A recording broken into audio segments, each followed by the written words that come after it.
Ingrid Larsen was 15 years old when her aunt Elsa told her to leave before the first frost. It was late August 1883 in Elkhorn, Nebraska territory, and Elsa had just married a farmer named Otto Schmidt, who made it clear he had no interest in supporting his new wife's orphaned niece when his own 6 children needed every resource the household could provide. Ingrid's parents had died in the diphtheria outbreak that swept through Nebraska in 1881, when she was 13. Her father Lars and mother Karin Larsen had been Norwegian immigrants, farming 80 acres of poor Nebraska grassland. When both died within a week, the land went to the bank for unpaid debts, and Ingrid went to live with her mother's sister, Elsa. For 2 years, Ingrid had worked on Elsa's small farm. Tended chickens, worked the garden, cooked, cleaned, helped with whatever labor was needed. In return, she got a straw mattress in the corner of the main room and enough food to survive. No wages, no future, just existence until she could marry or find other arrangements. Then Elsa married Otto in July 1883. Otto took one look at Ingrid, another mouth to feed, taking up space his children needed, and told Elsa the girl had to go. Elsa, desperate to keep her second husband after losing her first, agreed, gave Ingrid until September 1st to find somewhere else to live. On August 28th, Elsa gave Ingrid $9, less than fair but more than nothing, and a blanket. Told her to find work in Elkhorn, maybe as domestic help, maybe at the hotel. Make her own way like everyone had to eventually. Ingrid took the $9 and made a choice that would define her survival and prove that the best shelter sometimes combines multiple heating principles into one system. She'd build a dugout, underground shelter dug into the prairie. But with a heating innovation she'd seen her father experiment with years before his death. Her father Lars had been fascinated by old building techniques, had read about Roman hypocausts, ancient heating systems that used hot air from fires traveling under floors to warm rooms. He'd tried building a small version once, a chicken coop with flues under the sleeping roost. It had worked remarkably well, the exhaust heat from a small fire warming the floor above before escaping through a chimney. Ingrid remembered those principles, remembered her father explaining that heat naturally rises but could be directed horizontally through channels if you built them correctly. That exhaust smoke from a fire was still hot enough to warm surfaces before being vented outside. She could build a dugout with a similar system, a cooking fire in one area, with the exhaust traveling under her sleeping platform through buried clay tile channels before exiting through a chimney. The hot smoke would heat the clay tiles and the earth around them. That heat would radiate upward into her sleeping area. She'd have warm bed and warm floor, using waste heat from cooking fires she needed anyway. She found unclaimed land 4 miles from Elkhorn, quarter section nobody wanted because it was poor soil and isolated. Filed a squatter's claim, knowing she couldn't homestead until 21, but could occupy and improve land. With $9, she bought a good spade for $2, clay drainage tiles for $3, the kind farmers used for field drainage, perfect for building flue channels, a small iron cooking grate for $1, and basic food supplies for $3. She began excavation on September 1st, marked out a dugout 14 feet long by 10 feet wide. That would provide 140 square feet. Small but adequate for one person. She'd dig down 5 feet, creating an underground room with earth walls and earth-covered roof. The excavation was brutal. Nebraska prairie sod was thick, roots matted into nearly impenetrable layer. She'd chop through with the spade edge, break the sod into blocks she could remove. Beneath the sod was sandy loam, easier to dig, but requiring constant removal. She'd fill the spade, climb out of the deepening pit, dump the earth on the growing perimeter walls, climb back down, repeat. Progress was measured in painful inches. Her hands blistered within days. Her back ached constantly from the bending and lifting. Her shoulders burned from the repetitive motion. But the pit deepened steadily, 1 foot, 2 feet, 3 feet. By late September, she'd excavated down 5 feet, creating a rectangular pit 14 by 10 feet. The critical innovation was the floor heating system, and building it required precision that would determine whether the entire dugout succeeded or failed as livable shelter. Before building anything else, she needed to install the buried flue channels that would carry hot smoke under her sleeping area. This had to be done correctly. Any mistakes would mean the system wouldn't work, and she had no money to buy replacement materials. She positioned the cooking fire location in the northwest corner, a small firebox area, maybe 2 feet square, where she'd build fires for cooking. The location was deliberate. Northwest corner meant prevailing winds wouldn't blow directly into the firebox opening, and smoke would naturally want to travel away toward the opposite corner where the chimney would be positioned. The clay drainage tiles were 6 inches in diameter, 12 inches long, standard agricultural drainage tiles that farmers used to drain waterlogged fields. She'd bought 20 tiles for $3, which would give her 14 feet of channel length with some spare pieces for repairs. She laid the first tile at the firebox location, angling it slightly downward into the earth, maybe a 1-inch drop over 12 inches of length. This slight downward angle was critical. If smoke traveled upward through the tiles, it would lose heat too quickly. If it traveled level, it might not flow properly. A slight downward angle meant smoke would flow efficiently while spending maximum time in contact with the clay. She positioned each tile carefully, end to end, creating a continuous channel. Where tiles met, she sealed the joints with clay mud, not mortar, which she couldn't afford, but local clay mixed with water and a bit of sand. The joints needed to be airtight. Any leaks would allow smoke to escape into the surrounding earth rather than traveling through the heating system. The channel ran from the firebox corner, underneath where her sleeping platform would be built, to the opposite corner, total distance 14 feet. At the end, the channel would connect to a vertical chimney shaft she'd build from stacked sod blocks. Covering the tiles properly was crucial. She couldn't just dump earth directly on them.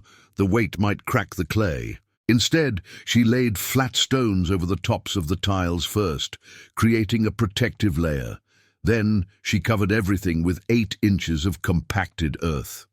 This earth layer served multiple purposes: protected the tiles, created thermal mass to store heat, and provided the floor substrate above. Above the buried tile channel, she built her sleeping platform. The platform was 12 inches above the surrounding floor level, elevated to allow air circulation underneath and to position her sleeping surface directly above the heat source. She used salvaged cottonwood boards to create a frame 6 feet long by 4 feet wide, adequate sleeping space for one person.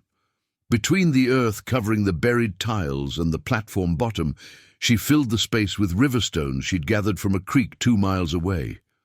20 trips carrying stones in a cloth sack, perhaps 300 pounds of stone total. These stones would absorb heat rising from the buried tiles and hold it for hours, creating thermal mass that would radiate warmth long after fires died. The platform surface needed to allow heat through while providing comfort. She laid thin boards across the frame, leaving 1/4-inch gaps between boards. These gaps allowed heat to rise through while still providing adequate support. She'd sleep on blankets laid over the gapped boards, with heat rising through the gaps to warm her sleeping space. Testing the system before winter was essential. In mid-October, she built her first fire in the firebox, used just 3 small pieces of wood, maybe 2 pounds total, watched smoke enter the tile channel opening, held her hand near the chimney exit and felt hot smoke emerging. The draft was working, pulling smoke through the buried channel. After 2 hours of burning, she climbed onto the sleeping platform, placed her hand on the boards. They were noticeably warm, maybe 80 degrees. The heat was radiating up through the 8 inches of earth, through the stone layer, through the platform gaps. The system worked exactly as her father's experiments had predicted. By early October, the dugout structure was complete. The excavated pit had earthen walls. She'd cut prairie sod blocks and stacked them against the interior walls for insulation and to prevent collapse. Built a simple roof by laying cottonwood poles across the span and covering them with layers of grass and sod. The entrance was a sloped ramp descending into the pit, easier than stairs, and creating a natural cold trap where cold air would settle rather than flowing into the main living space. She built the firebox carefully. Stone surround for fire safety. Opening positioned so smoke would be drawn into the buried tile channel rather than filling the room. The tiles connected to the firebox with careful mortar sealing. Any leaks would allow smoke to escape into the room rather than traveling through the heating system. By mid-October, she was living in the dugout. The space was dark, minimal light from the entrance during day, candlelight at night. But it was dry and surprisingly warm. The earth insulation maintained baseline temperature around 50 degrees, even without any fire.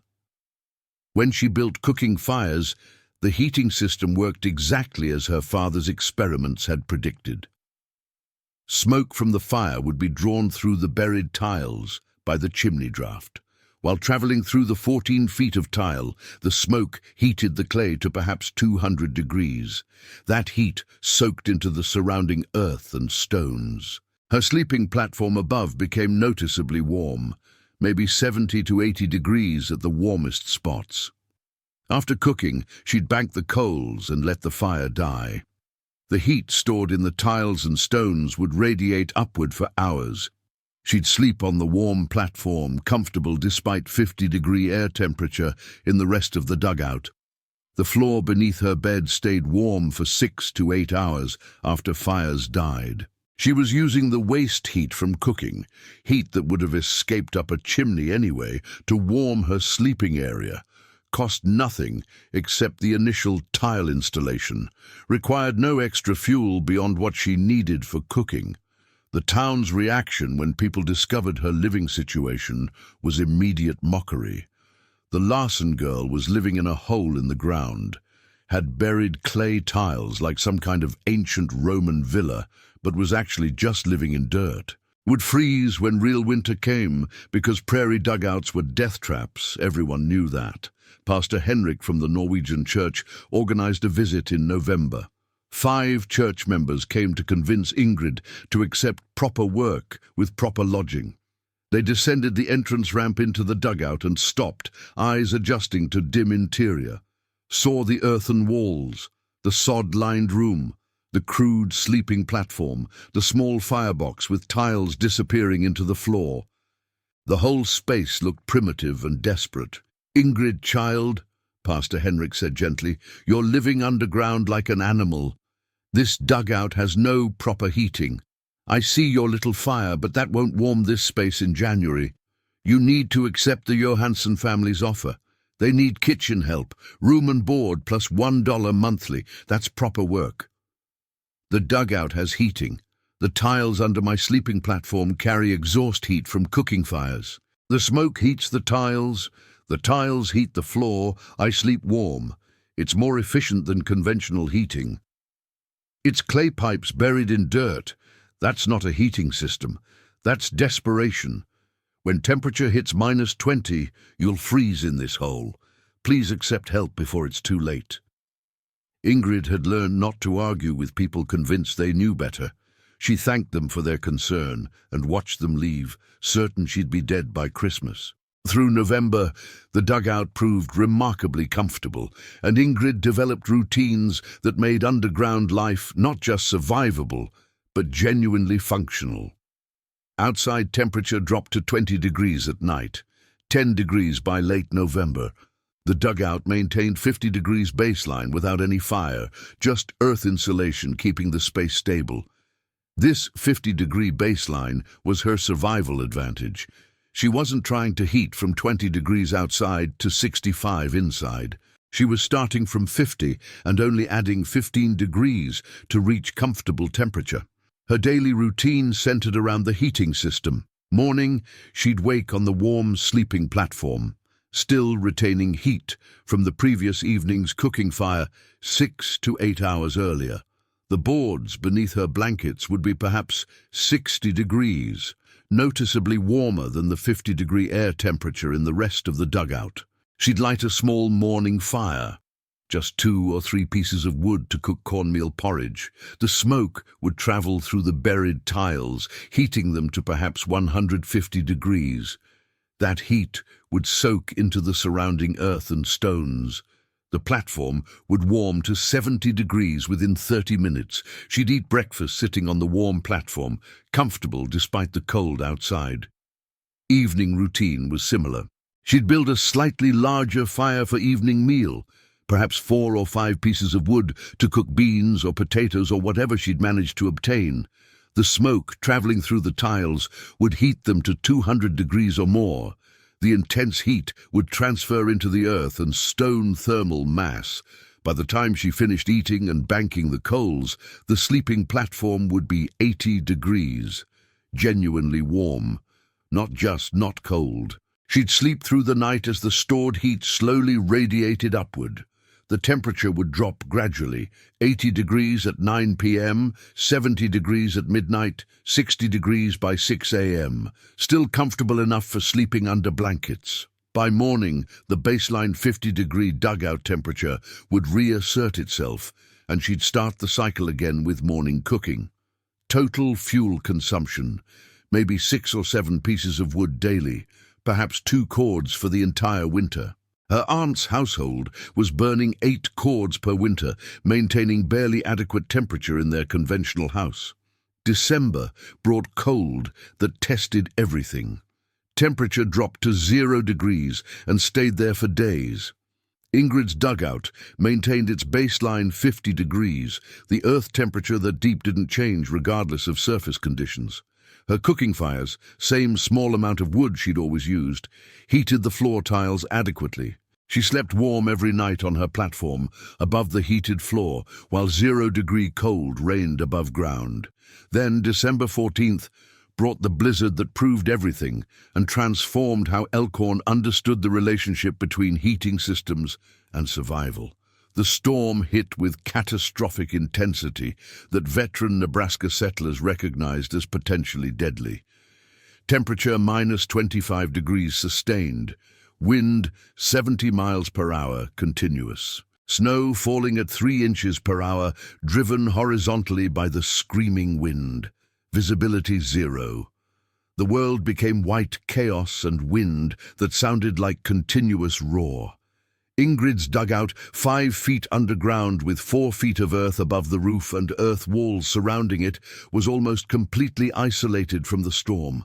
She could hear wind, distant, muffled roar that vibrated faintly through the earth, could feel subtle pressure changes, but the storm didn't penetrate to that depth. The entrance ramp filled with snow, but that actually helped insulation. Snow blocked cold air from flowing down into the dugout. She was sealed in her underground space with adequate food for several days, and the heating system that worked independently of external conditions.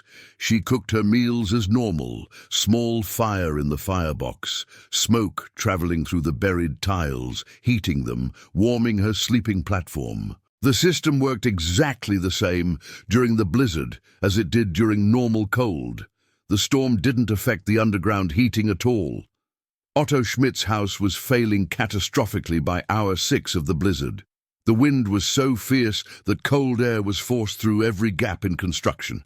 The thin wooden walls provided minimal insulation against minus 25 temperatures. They burned wood desperately, stoking the stove continuously, feeding it every 30 minutes, consuming wood at unsustainable rates. By midnight, 12 hours into the storm, the house interior was 42 degrees, despite burning wood faster than they'd ever burned it. Otto's children were layered in every piece of clothing they owned, wrapped in blankets, sitting directly beside the stove, still cold, still shivering. The youngest, Anna, age 4, was showing early hypothermia symptoms, lethargy, confusion, skin turning grayish. By dawn, December 15th, day 2, the situation was desperate. The house was 38 degrees inside. They'd consumed half their winter wood supply in 24 hours. At current consumption, they'd run out of wood within 3 more days. Then what? Burn the furniture? Burn the house itself? Freeze to death surrounded by wood they'd already converted to ash? Otto knew about Ingrid's dugout vaguely, knew she was living somewhere underground. Didn't know the details, didn't believe it could possibly work, but he was watching his children die slowly from cold exposure, despite being indoors, and he had no other options. On day 2 afternoon, Otto made the decision that would save his family and prove his assumptions completely wrong. They'd walk to Ingrid's dugout, risk dying during the 2-mile journey through blizzard conditions, because staying in the failing house was certain death, and at least attempting the walk offered small chance of survival. On day 3, Otto made desperate decision. He'd heard the Larson girl was somehow surviving in her dugout, didn't believe it was possible. Nobody could stay warm underground in -25 weather, but had no other options. Decided to walk the 2 miles through the blizzard with his family, risking death during the journey, because staying in the failing house guaranteed death. The walk was nightmare. Otto carried Anna, the hypothermic 4-year-old, wrapped in blankets.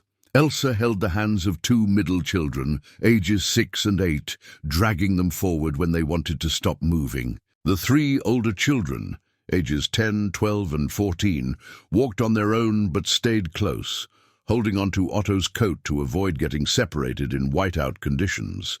2 miles took 90 minutes, should have taken 45 minutes normally, but the wind and snow and cold made every step an ordeal.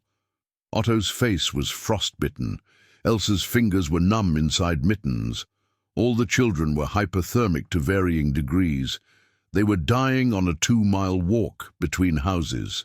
They found Ingrid's dugout by luck and desperation. Otto remembered vaguely that it was near a distinctive rock outcrop. They reached the outcrop, searched frantically in whiteout conditions, found the entrance ramp nearly buried in snow, descended into the ramp, found the door, pounded desperately. Ingrid opened the door, and warm air rolled out, 50 degrees meeting -25, creating visible vapor. 8 frost-covered people stumbled into her 140-square-foot underground space, fell to the floor, shivering violently. Anna unconscious from hypothermia, everyone on the edge of death. Ingrid acted quickly, got everyone seated on and around the heated sleeping platform. The platform was 70 degrees from her recent cooking fire, genuinely warm. She built another fire immediately, larger than normal, using extra wood to generate maximum heat through the tile system. Within 30 minutes, the tile system was at peak temperature. The sleeping platform reached 85 degrees, hot enough to feel distinctly warm, not just not cold. Anna, the hypothermic 4-year-old, was laid directly on the warmest section wrapped in blankets. Her color began returning within an hour. The confusion cleared. She stabilized. Otto sat on the warm floor, feeling heat radiating up through the boards, understanding that he'd been catastrophically wrong about everything. The dugout he'd dismissed as a hole was maintaining 50 degrees with no active heating. The floor heating system he'd thought was nonsense was providing genuine warmth. The 15-year-old girl he'd forced out had built shelter superior to his expensive conventional house. "How is this possible?" he asked, when he'd warmed enough to speak without teeth chattering. "Your floor is warm, actually warm. My house with continuous fire can't stay above 40 degrees. Your dugout with tiny fire is 50 degrees baseline, 70 on this platform. How?" Ingrid explained the system patiently. The buried tiles carrying exhaust heat, the stones storing warmth, the earth insulation preventing heat loss, the entire design capturing waste heat that would escape anyway. "I'm not burning extra wood for heating. I'm cooking the same amount I always cook.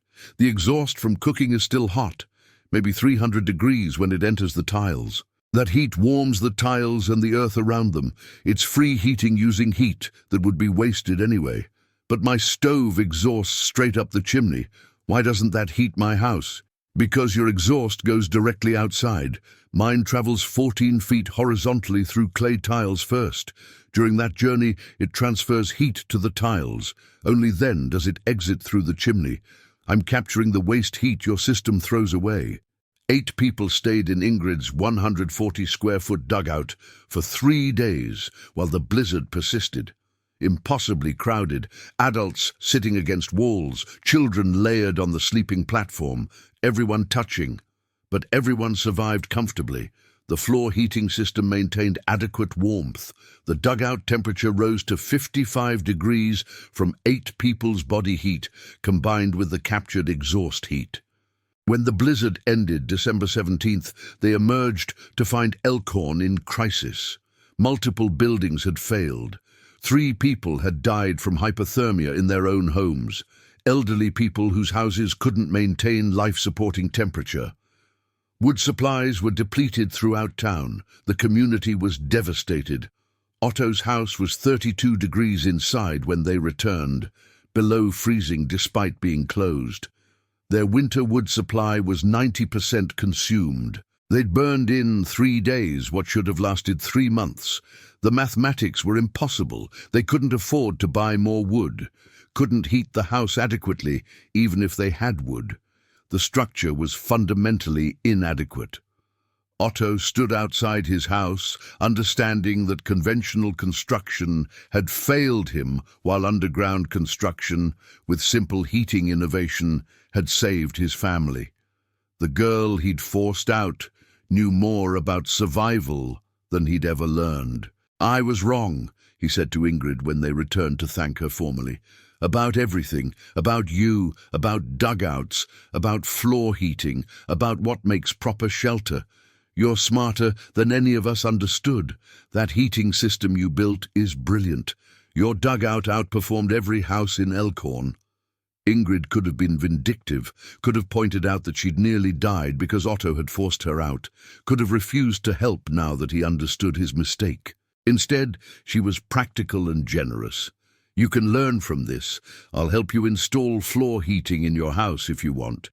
Won't cost much, just clay tiles and labor. Your cooking stove exhaust could heat a sleeping area the same way mine does. Would cut your winter fuel costs dramatically." By February 1884, Otto had installed floor heating under the sleeping area in his house, used Ingrid's design, tiles running from the stove exhaust horizontally under the sleeping loft before exiting through chimney. The system cut his heating costs by 60%. The sleeping area stayed comfortable with minimal fuel. Word spread through Elkhorn. The Larson girl had built floor heating using clay drainage tiles and physics. By spring, 6 families had asked her to consult on heating systems. She'd explained tile placement, chimney draft, heat capture principles. At 15, she became the expert on waste heat recovery and efficient heating.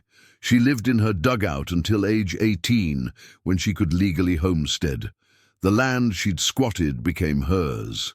By then, she'd earned enough from consulting and teaching that she could build a proper house, but she built it with floor heating, using the same principles she'd proven in the dugout. She lived in her dugout until age 18, when she could legally file homestead. The land she'd squatted became hers. The dugout everyone mocked became demonstration site for floor heating systems. The dugout still exists as archaeological site. The buried clay tiles are still in place 14 feet underground. Modern thermal analysis confirms the efficiency.